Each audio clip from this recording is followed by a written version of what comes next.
ನಮಸ್ಕಾರ ಸ್ನೇಹಿತರೆ, ನಾನು ವಿಜಯ್ ಕುಮಾರ್ ಎಮ್. ನಾನಿವತ್ತು ನಿಮಗೊಂದು ಕತೆ ಹೇಳಲಿಕ್ಕೆ ಬಂದಿದ್ದೀನಿ. ಕನ್ನಡದಲ್ಲಿ ಒಂದು ಗಾದೆ ಇದೆ, ಊಟ ಬಲ್ಲವನಿಗೆ ರೋಗವಿಲ್ಲ, ಮಾತು ಬಲ್ಲವನಿಗೆ ಜಗಳವಿಲ್ಲ ಅಂತೇಳಿ.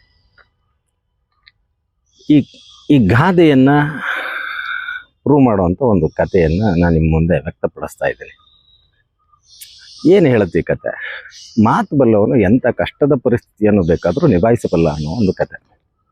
ಮಹಾಭಾರತವನ್ನು ಎಲ್ಲರೂ ಕೇಳಿದ್ದೀರಾ. ಮಹಾಭಾರತ ಎಲ್ಲರಿಗೂ ಚಿರಪರಿಚಿತ. ಆ ಮಹಾಭಾರತದ ಪಾತ್ರಗಳು ಇನ್ನೂ ಪರಿಚಿತ.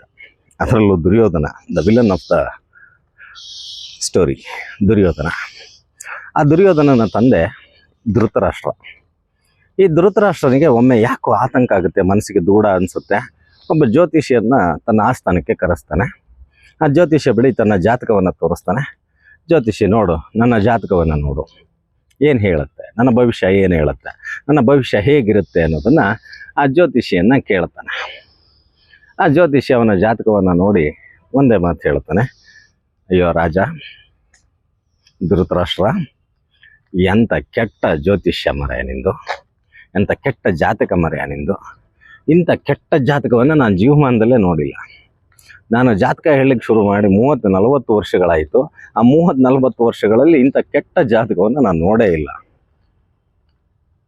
ಧೃತರಾಷ್ಟ್ರನಿಗೆ ಆಶ್ಚರ್ಯ, ಏನಿದೆ ನನ್ನ ಜಾತಕದಲ್ಲಿ ಹೇಳು ಅಂತ. ಎಂಥ ನತದೃಷ್ಟ ರಾಜ ನೀನು ಧೃತರಾಷ್ಟ್ರ, ನತದೃಷ್ಟ ನೀನು. ಯಾಕೆ ನತದೃಷ್ಟ ಅಂತ ಹೇಳಿದ್ರೆ, ನಿನ್ನ ಜ್ಯೋತಿಷ್ಯ ಎಷ್ಟು ಕೆಟ್ಟನಾಗಿದೆ ಅಂತ ಹೇಳಿದ್ರೆ, ನೀನು ಜೀವಂತವಾಗಿರುವಾಗಲೇ ನಿನ್ನ ಮಕ್ಕಳನ್ನು ಕಳ್ಕೊಳ್ತೀಯ. ನಿನ್ನ ಮಕ್ಕಳು ನಿನ್ನ ಕಣ್ಣೆದುರಿಗೆ ಸಾಯ್ತಾರೆ, ಅಥವಾ ನೀನು ಜೀವಂತವಾಗಿದ್ದಾಗಲೇ ನಿನ್ನ ಮಕ್ಕಳು ಸಾಯ್ತಾರೆ. ಮಕ್ಕಳ ಸಾವನ್ನು ನೋಡಿ ಅನಾಥನಾಗಿ ಬದುಕ್ತೀಯ. ಇಂಥ ಕೆಟ್ಟ ಜಾತಕ ನಿಂದು ಅಂತ ಆ ಜ್ಯೋತಿಷಿ ಹೇಳ್ತಾನೆ. ಧೃತರಾಷ್ಟ್ರನಿಗೆ ಸಿಟ್ಟು ಬಂದ್ಬಿಡುತ್ತೆ. ಎಂತ ಮಾತಾಡ್ತಾ ಇದೀಯ ನೀನು, ಸುಳ್ಳು ಹೇಳ್ತಾ ಇದೀಯ ನೀನು.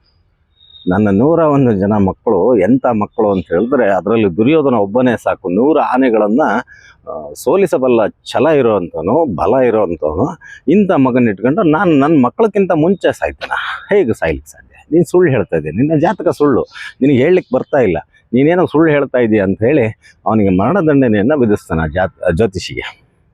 ಸೈನಿಕರನ್ನ ಕರೆದು, ಇವನಿಗೆ ಊಟ ನೀರು ಕೊಡದೆ ಇರೋಕ್ಕೆ ಕತ್ಲೆ ಕೋಣೆಯಲ್ಲಿ ಸಾಯ ಉಂಟ, ಕತ್ಲೆ ಕೋಣೆಯಲ್ಲಿ ಕೂಡಾಕಿ ಅಂತೆ.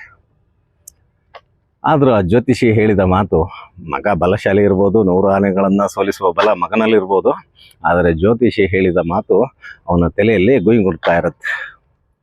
ಇದ್ರೂ ಇರ್ಬೋದಾ, ಹಂಗಾದರೂ ಆಗ್ಬೋದಾ, ಟೆನ್ಷನ್ನು, ರಾತ್ರಿ ನಿದ್ದೆ ಬರಲ್ಲ. ಬೆಳಗ್ಗೆ ಮತ್ತೊಬ್ಬ ಜ್ಯೋತಿಷಿಯನ್ನು ಕರೆಸ್ತಾನೆ. ಮತ್ತೊಬ್ಬ ಜ್ಯೋತಿಷಿಯನ್ನು ಕರೆಸಿ ಇವನ ಜಾತಕವನ್ನು ಕೇಳ್ತಾನೆ, ತೋರಿಸ್ತಾನೆ.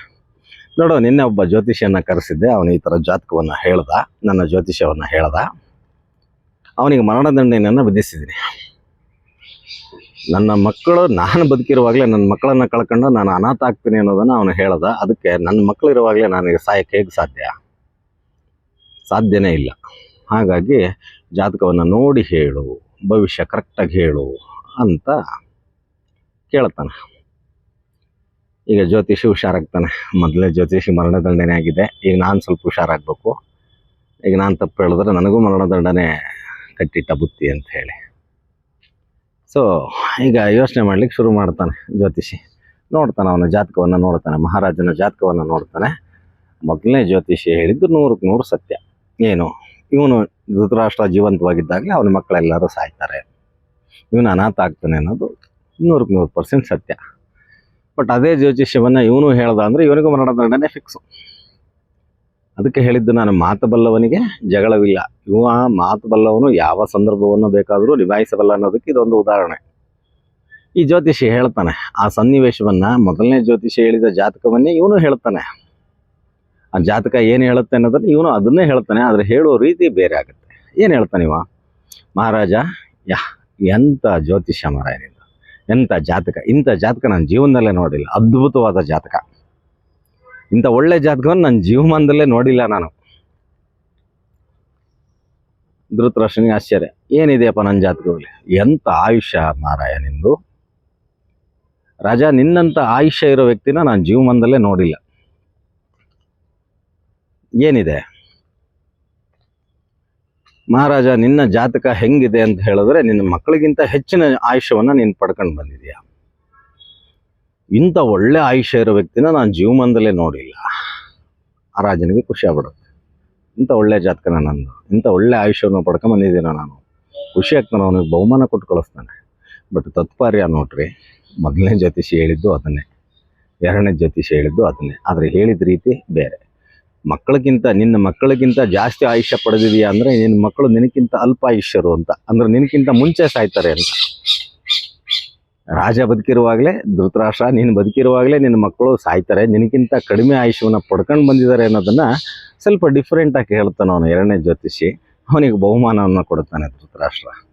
ಅದಕ್ಕೆ ಹೇಳಿದ್ದು ಕನ್ನಡದ ಈ ಗಾದೆ, ವೇದ ಸುಳ್ಳಾದರೂ ಗಾದೆ ಸುಳ್ಳಾಗಲ್ಲ ಅನ್ನೋ ಮಾತಿದೆಯಲ್ಲ, ಊಟ ಬಲ್ಲವನಿಗೆ ರೋಗವಿಲ್ಲ, ಮಾತು ಬಲ್ಲವನಿಗೆ ಜಗಳವಿಲ್ಲ. ಈ ಗಾದೆಯನ್ನು, ಈ ಕತೆ ಒಂದು ದೃಷ್ಟಾಂತವಾಗಿ ವಿವರಿಸುತ್ತೆ. ಈ ಕಥೆಯನ್ನು ಹೇಳೋ ಉದ್ದೇಶ, ನಾನು ಮೊನ್ನೆ ನಮ್ಮ ಶಾಲೆಗೆ 3D ಸಿನಿಮಾವನ್ನು ತೋರಿಸ್ಲಿಕ್ಕೆ ಒಂದು ತಂಡ ಬಂದಿತ್ತು. ಆ ತಂಡದ ನಾಯಕರ ಹೆಸರು ನಾಗರಾಜ್ ಅಂತೇಳಿ. ಈ ನಾಗರಾಜನವರು ಈ ಕಥೆಯನ್ನು ನನಗೆ ಸುಮ್ಮನೆ 3D ಶೋ ಮುಗಿದ ಮೇಲೆ ನಾವೆಲ್ಲರೂ ರಾತ್ರಿ ಒಟ್ಟಿಗೆ ಕೂತು ಮಾತಾಡುವಾಗ ಅವರು ನನ್ನ ಜೊತೆಗೆ ಈ ಕಥೆಯನ್ನು ಚರ್ಚೆ ಮಾಡಿದ್ರು. ಈ ಕಥೆನ ನಾನು ಅವ್ರ ಬಾಯಲ್ಲಿ ಕೇಳಿ ತುಂಬ ಖುಷಿಯಾಯಿತು. ಇದು ಎಲ್ಲರಿಗೂ ತಿಳಿಸಿದ್ರೆ ತುಂಬ ಖುಷಿಯಾಗುತ್ತೆ. ಇದು ಕತೆ ತುಂಬ ಚೆನ್ನಾಗಿದೆ ಅನ್ನೋ ಕಾರಣಕ್ಕೆ ನಾನು ನಿಮ್ಮೆಲ್ಲರ ಮುಂದೆ ಪ್ರಸ್ತುತಪಡಿಸ್ತಾ ಇದ್ದೀನಿ. ಕತೆ ಇಷ್ಟ ಆಗಿದ್ದರೆ ಲೈಕ್ ಮಾಡಿ. ಧನ್ಯವಾದಗಳು.